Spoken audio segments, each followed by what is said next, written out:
Already. Getting ready here in a moment to get started.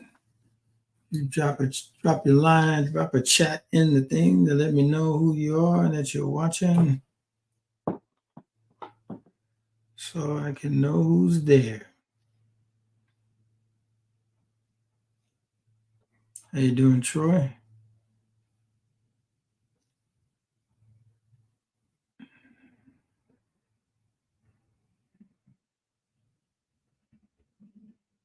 All right.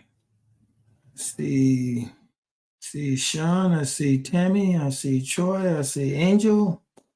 Looking on all of the devices and making sure I am live. It is 5 and it's time to be live. Um, Manifest Monday. Hello, Daisy. I pray that you're enjoying. Hello, Jay. Enjoyed your. I don't know if you're done with your 8 or are you still on it, but I pray that you had a lovely time or are still having a lovely time enjoying yourself and celebrating your 51st, I believe it is, anniversary. I know it's anniversary. I may have the number wrong, but at least I know it is anniversary. Uh, Thank you for you and Deacon back home. Had fun. Awesome, awesome, awesome. Hello, everybody, and to Lottie Dottie and who everybody.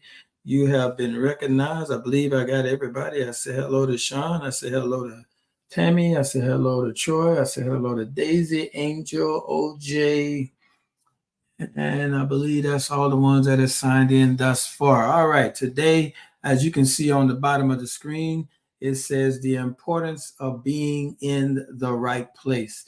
The importance of being in the right place.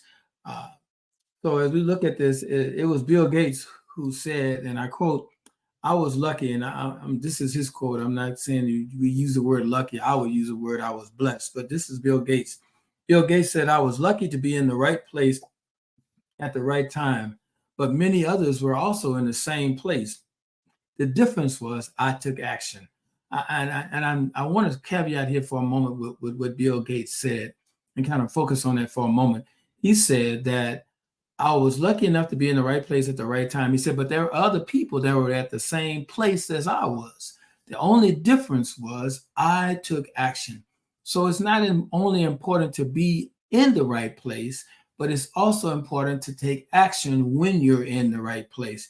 I need you to hear me because, like Bill Gates said, it was a lot of people where he was at, a lot of people in the same place, but he was the only one that took action, and that's why he became who he was and found and made the money that he made, because he didn't just be in the right place, but he took action while he was in the right place. I believe when you and I are in the right place, God commands provisions to come. I'm going to say that again. I believe when you and I are in the right place, God commands provisions to come. I believe that He will command a company to give you a job. He will command doors of favor and blessings to open. He will do all these things when we're in the right place. I believe that God commands provision to come. The right place at the right time. Who doesn't want to be in the right place at the right time? It certainly beats being in the wrong place at the wrong time. But how is life? But how? I'm sorry, but how is life deciding by chance? Ecclesiastes 9:11 says, I have observed something else under the sun.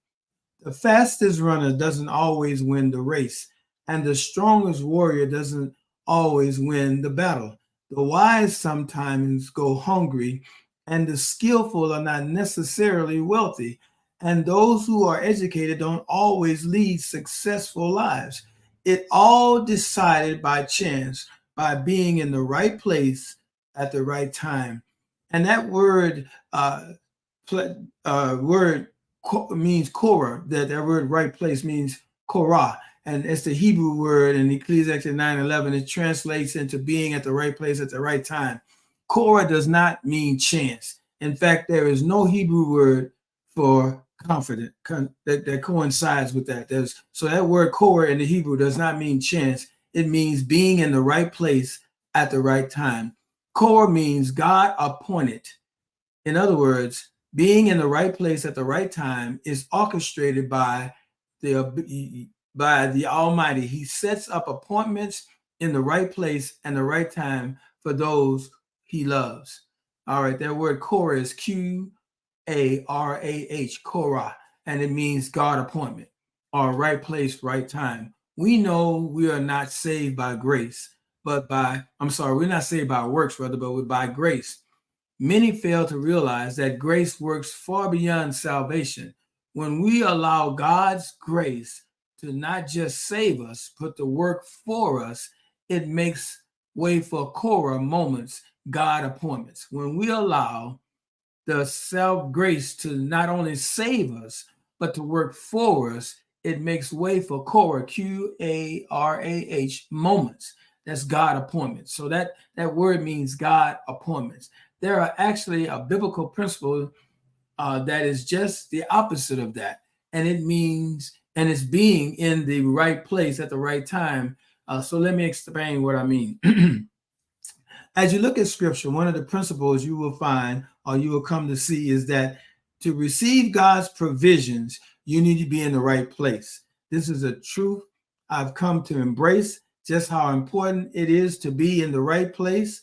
Ruth had her Korah moment when she found the field of her kinsman redeemer, Boaz. Abraham's servants experienced Korah when he found Rebekah to be Isaac's wife.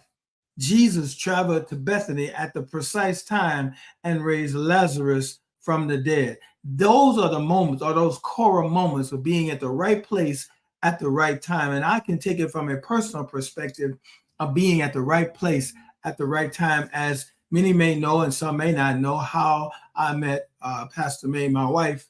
Was in a child care center. If I did not have, being a single parent, if I did not have a child in child care, I would have never met her, even though the circumstances of our meeting may not have been as one would suppose, but the meeting was necessary in order for us to get to where we are today. So her being the assistant manager at the CDC and me having an issue with a policy of the CDC caused us to meet by both of us. If she had not come to work that day, or I had not went in, I would have never met her and she would have never met me. But it's always important to make sure that we're in the right place at the right time, because it is then that God commands provisions. Another great example of this truth is found in 1 Kings 17, 1 through 9. And I'm going to begin with verses 1 through 4. And it says, Elijah the Tishbite of the inhabitants of Gilead said to Ahab, as the Lord of God of Israel lives, before whom I stand, there shall not be dew nor rain these years except at my word. Then the word of the Lord came to him, saying, get away from here and turn eastward and hide by the brook Cherith, which follows into the Jordan. And it will be there that you shall drink from the brook. And I have commanded the ravens to feed you there. The first thing to note is that God tells Elijah he has provisions awaiting for him in a particular location. I have commanded the ravens to feed you there. Now, if Elijah had to argue with God, say, I don't want to go to Brook Cherith. I don't want rain. I don't want all of that. I just want you to bring me, have a well, they didn't have it back then, but have a Uber driver or have a Grubhub, but I don't want it that way. But he had to be in the right place at the right time, because there was a drought coming and he had to sustain himself. And God told him, if you go there, I will have the ravens there to feed you. In verses 5 through 6, we're told, so he went and did. And I need to stop here for a moment. He said, so he went and did according to the word of the Lord. For he went and stayed by the brook Cherith, which flows into the Jordan. The raven brought him bread and meat in the morning, and bread and meat in the evening, and he drank from the brook. Now the ravens wouldn't have fed him just anywhere, because God said, I have commanded the ravens to feed you there. The ravens were commanded by God to go there to feed Elijah there, not anywhere else. He didn't tell him to go anywhere else. He told him to be there. And the ravens knew where there was. And that's something you need to understand on tonight, this afternoon. You need to know where there is. God has commanded you to be there, and that's where your blessings is. That's where your provisions are. He commanded you to be there. That's why we got to stop all this moving back and forth in ministries, because we get offended with people and different situations. If he's commanded you to be there, that's the right place. He didn't say he didn't say that sitting by the tree about a brook was going to be a place of beauty and comfort. He said the ravens was going to feed you there. We don't know the circumstances surrounding where Elijah was at. All we know is that his provisions, God's appointment, was for him to be there. How many of you know that you need to be there? Some of you need to understand that the reason why things are not working the way you would like them to be is because you are not there. I believe God has a there for every single one of us. There's a there for every single one of us. I came out here by the military and stayed out here because this was my there. I didn't think about it at the time. I didn't want it to be my there, but I did as Elijah. So I stayed there. And because I stayed there, these things God have blessed us with. If Elijah had went to a different brook, he would have missed the blessing. It was by the brook Cherith that God commanded to Raven to bring him stuff. He had to go there, the brook Cherith. He couldn't go to any other brook. There's a lot of brooks around, but that was the brook where God said he was going to feed him there. That's what the ravens are told to be, right there. Being in the right place is an important thing, because as verses 7-9 tells us, and it happened after a while, the brook dried up, because there had been no rain in the land. Then the word of the Lord came to him, saying, arise, get up, go to Zarephath, which belongs to Sidon, and dwell there. See, I have commanded a widow there to provide for you. Okay, the brook dried up. He told him to arise. Some situations, after the situation is dried up, we try to stay in a dried up, dead place. And God doesn't want us to stay there. He tells us to arise, but we've been so comfortable sitting there because our provisions have always come from there. We think that's where God wants us forever. Sometimes you got to arise and go to somewhere else, to another there that God had commanded. He said he had commanded a widow to provide for him there. And notice that in both places, God commanded a blessing. God commanded the ravens. God commanded the widow. I believe we're in the right place. When we're in the right place, brother, God commands provisions to come. I want you to hear me. When you're in the right place, God commands provision. Okay, what are you talking about, Bishop? Hold on, wait a minute. Let me give you some. Okay, I threw it at you, but you ducked. But so let me see if I can come at you another way. The reason the Sanctuary Church has been blessed is because I went to the there. I've been in the there. We are now in possession of things that we would never thought we would ever begin to have. Not in my wildest dream when I started almost 20 years ago, that, and we're 60 days out, 2 months away from our 20th anniversary. Never did I imagine when I started the journey 20 years ago that there would be here. I didn't see here. I just followed God there. I started there in the community center. We moved out to 4751 Adobe, and that's where our there was. And that's where our there is now, while we are building, getting ready to build a 72254 Indian Trail to build the edifice for another there. And now we have the Hope Center in 5792 Adobe. It's there, but only because I was arise and I went there, where God had told me to be, what God had told me to be, and what he told me to do. We got to know there's a there for everybody. And he will command the blessing for you. He will command a job for you. He will command favor for you. He will open doors for you. He will use ravens and widows if he has to. That doesn't mean there won't be trials. That doesn't mean that you won't go through a rough patch every now and then. But when we are in our there place, when we are in our there place, we can expect God's provision in our life. I'm telling you, when we are in our there place, you can expect. See, I'm in my there place, so I expect God's provision because I'm in my there. I expect things to happen. I expect that. I didn't say I wouldn't be going through stuff. I wouldn't having to deal with situations. I wouldn't have trials, tests, or tribulations, but I believe God to provide for me in my there. I'm in my there.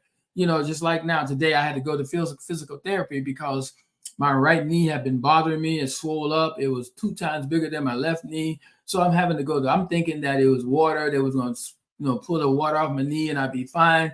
But I'm having to go through physical therapy. And going through physical therapy, one of the things about physical therapy, there is pain involved in the process of getting better.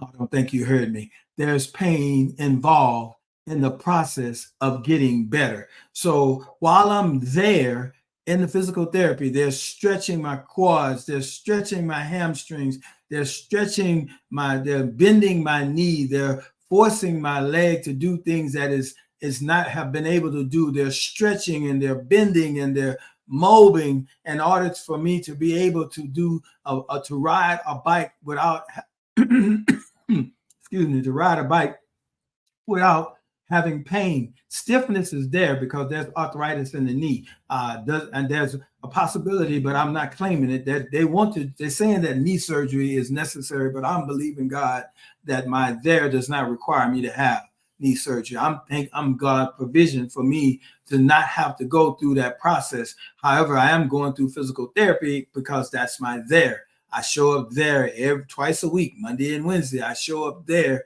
for them to do what they need to do in order for me to be able to do what I need to do. So God's encounters. God's encounters. I need you to hear me. God's encounters, the right place at the right point. That's the importance. Those are God encounters. When you're at the right place at the right time. Ask Ruth, right place, right time. Jesus, right place, right time. Elijah, right place at right time. We have to, because sometimes jostling and fighting to be winners gets you nowhere. Good guys do win, but it's because of grace and favor. Strive for excellence and then leave the rest to God. You do your part and let God does his part. You strive for excellence. You strive to do the right thing. You strive to be good. But God's grace and favor is going to find you as you striving for the excellence because you left the rest to him. God has set up a Korah appointment in your career, in your relationships, and life in general. Don't be discouraged by the success of others. I need you to hear me right now. Don't allow the success of others and what you seem to be not your success cause you to miss and get you discouraged and miss your Korah moment, your God appointed moment. Because sometimes, so what if Elijah had got to the tree and by the river, by the brook Cherith, and he sat down and the raven hadn't showed up yet. And he go, well, he ain't here now, so I'm gonna leave. But it wasn't time. We don't know what time they show up. We just know they show up in the morning, they show up in the noon, and they show up. We didn't know what time that was, but he had to be willing to sit there till they showed up. I need you to hear me tonight, this afternoon. You need to be able to sit where God has placed you until your provisions show up, until your God appointment shows up. You need to be able to sit in a place that may seem uncomfortable. You need to be able to sit in a place to be fed by something that would not normally feed you. Now, we got to understand the habit of a raven. The raven's nature is not to feed. Raven's nature is to eat dead things and to pick up dead. Can you imagine what it is like? He used a raven to do something against its natural ability, what's against its natural nature, rather. Its nature is to hoard, to eat dead things. But he used the raven to bring Elijah fresh food to eat, and he had a brook to drink from every day. Let them have their moments of success. The people that are getting so don't get jealous, don't get upset, don't get discouraged. Let them have their moments of success. You will have yours.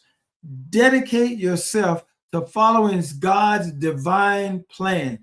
Dedicate yourself to following God's divine plan. Rest in the fact that because of his grace, you will find the God appointment more accurately. then they will find you. When you're in the right place, I need you to hear me, and I'm about to close. You need to be in the right place. So I need you to check yourself today. Ask, am I in the right place? And I don't mean as soon as you say that, people start talking, well, maybe I need to change church. That's not what I'm talking about. I'm talking about, are you in the right place in God? Are you doing the things that God wants you to do? Are you in there? If you have a talent, are you using your talent there? If you have a gifting or ability, are you using your gifting and ability there? You have to understand that it is important that you use your choral moment, which is God's appointments, so that you can be there. Once again, he told him to go to the brook Cherith, and I will command a raven to feed you there. I'm speaking to somebody prophetically today. You need to find your brook Cherith, brook Cherith, and sit there and wait for the ravens.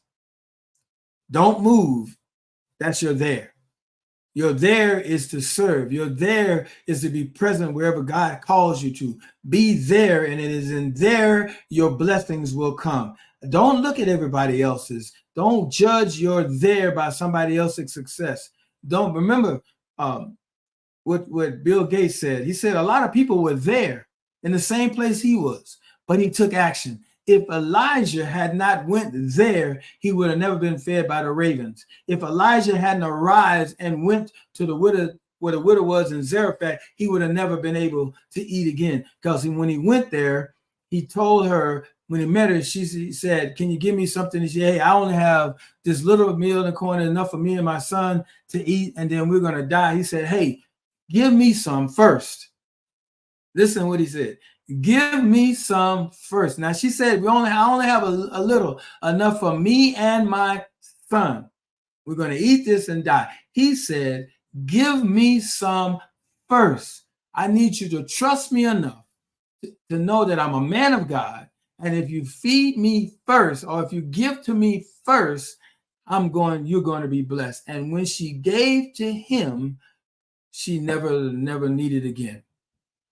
She was able to eat through the whole famine, her and her son. That's something that you need to understand. Sometimes God wants to see, are you willing to share something that you think is all you have in order to make it to the next ground? When he says, and I'm going to use a little vernacular, break me off a little piece of that meal, and first, before you feed your son, before you feed yourself, do me. And then when she did it, she had to trust him. And I know why he sent him there is because she had the kind of faith that she would do what the prophet had said. He could have went somewhere else. They would not have been able. Another widower would not have had the same faith. Another person in another place would not have had. He had to go to that place because he told him where there was. And he had to be there because that widow was going to feed him. And I need you to know on tonight that it is important for you to be in the right place. It's important for you to rest in the fact, because of God's grace, you're going to find your God appointment. Not only that, it's going to find you. Not only are you going to find, because of grace, you will find God appointments, but they will find you. So stop stressing, stop worrying, stop being concerned, because when you're there, God is going to command a blessing for you. I'm telling you, I believe it. I hope you receive what I'm telling you on today. Once again, we got 60 days as of today. We're rapidly moving toward, on this day, 60 days from today, our 20th anniversary with Broderick Rice, comedian. He's going to be at our sneaker ball on that Friday night, with your dressed up in your tux and your dress and ready to go, just ready to go and have a good time. He's a good comedian. We have laughs, fellowshipping, having a good time together, having meal together, supping together, and all of that. And then that Saturday, we're going to have a community fellowship where we're going to invite the community to come out to our property at 72254 Indian Trail. We're going to have all kinds of events and stuff there for the community. We're inviting them, as well as we're going to be going up to Stater Brothers, giving out gift cards to those and blessing the community that way. And then that Sunday at 3 o'clock, because there will be no 11 o'clock service. So you need to get the word out that on that Sunday, the 28th, there will not be 11 o'clock service. The service will be at 3 p.m. at the Sneaker Ball, and the service will be at Freedom Plaza in the gym there. It's going to be set up. It's going to be amazing. We got Zacardi Cortez, a stellar award-winning singer. He's going to be performing. It's going to be great. It is going to be, in my Apostle Jamie voice, it's going to be off the chain. So you need to be there. There are, Prophetess Tammy has put the event code information there. I don't know if this Scan Me works, but she's put the information there in the box. Please share with everybody. We're looking for any Lottie Dottie and everybody who's been former members of the Sanctuary Church, no matter if they was there a year or however, we're inviting everybody to come in and celebrate with us, because it's because of those connections and the things that God has done for us over the years. I just want everybody to come in and let us have a good time. We got enough time. We got 2 months to work this thing out. And I'm asking you to go ahead and get your tickets. I'm asking you to get your tickets now. I need you to get excited about it. I need you to bombard your social media pages. Be like Tammy, till people get tired of you and say, I don't want to see another 20. I'm going to keep posting it until that time comes. My background, I know I'm fading in and out, and I apologize, but until the anniversary, that's my background, because I want us to understand that the Sanctuary's Church started with some strong roots, and now we're having new growth, and we're celebrating 20 years of what God is doing for us. I just praise God for what he's doing. Thank you so very much for being on today. I want to thank everybody that was on today. I want to thank everybody for being on. I pray that you know the importance of being in the right place. Know you're there. Stay where there is until God tells you to arise and go to another place. Love you. Praying for you. Pray for me. I pray for you. I love you dearly. Blessings to you. And as we say at the place where I preach the most, let's execute and go to let's execute and go to work. No, I'm sorry. That is not right. Let's execute and get it done. Let's execute and get it done. Love you. Grace and peace be multiplied unto you.